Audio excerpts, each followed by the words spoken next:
has kind of been happening with you as soon as you came to the Kansas City Royals, getting the closer role and kind of developing into that? Yeah, no, it's been as far as I know, a pretty easy transition from, getting traded. Never been really involved in any trade talks or anything like that, so it's pretty overwhelming at first, but they welcomed me with open arms. Everyone in the organization has been awesome, so it's been smooth. Okay, we'll take it in the back.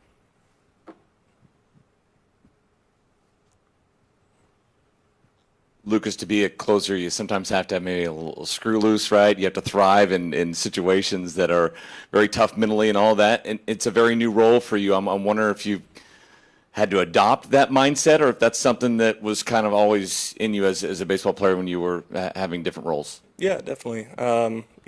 At first it was kind of like don't let the moment get too big, and that's something I worked at a lot with this off season was just allowing myself to be present on the mound, assess the situation, play it over in your head tons of times before you get out there, so that it's kind of familiar. And the more I've kind of gone out in those situations, I've gotten more comfortable. But at the end of the day, man, it's just you're playing baseball in front of tons of people. It's cool. It's a cool moment to be in. So for me, I just like to really take it all in before I get going. And at the end of the day, I'm just out there competing. Go to John on the first row. Lucas, congratulations. I know you have a very special date written on your glove. How do you reflect on just the changes you've made in your life that have helped lead you to this amazing moment in your career? Yeah, definitely. Without making that decision for myself, I don't think I would be anywhere close to this podium, let alone, the New York Yankees stadium or field. So for me, it's just, I try and take time out of my day to be grateful and kind of look back on that specific decision. The support system that I've had in that process has been nothing but awesome. And I'm, just constantly thankful and grateful to be here. Thanks. Go to second row. Hey Lucas, the bullpen over the last month has been really good for you guys. How have you seen that unit come together and get the results that you guys have on the field? Yeah, no, I think I've mentioned this before, but we've never strayed from our process. We've worked closely with our pitching staff and pitching coaches on what makes us good and not really, allowing those bad outings to define us. It helps us stay on course with what we want to accomplish on a day in, day out basis.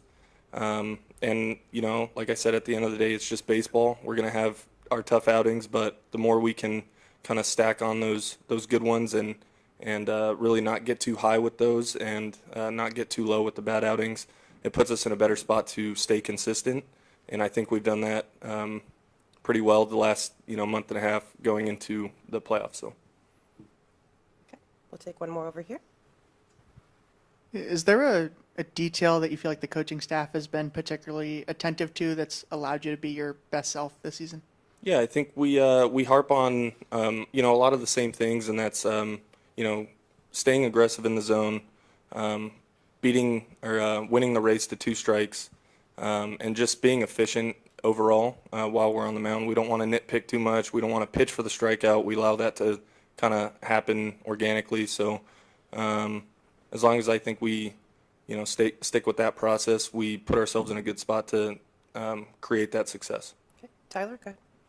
Yeah, Lucas, that's kind of exactly what I was going to ask you, just that mentality of attacking the zone. You've only had 3 walks since you came over here.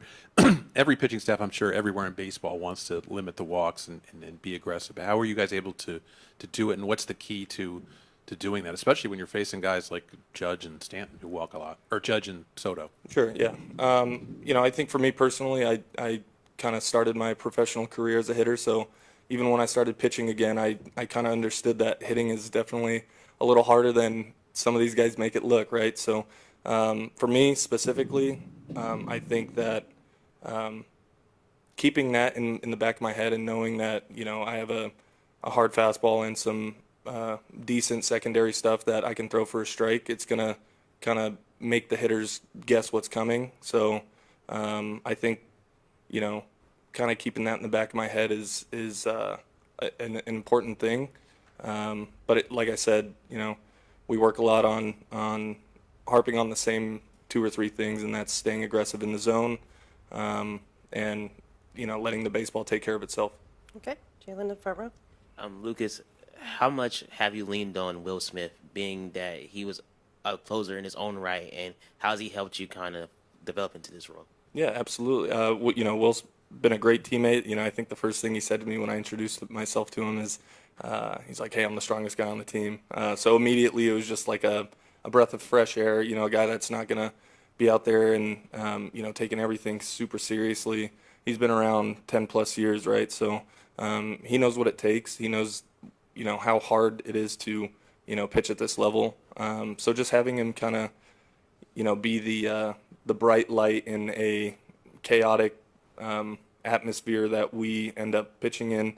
It's nice because he's been there before, he's done that before, and like even when he was talking to a couple of us about our first postseason atmosphere, he's like, "Hey, listen, guys, at the end of the day, it's the same game.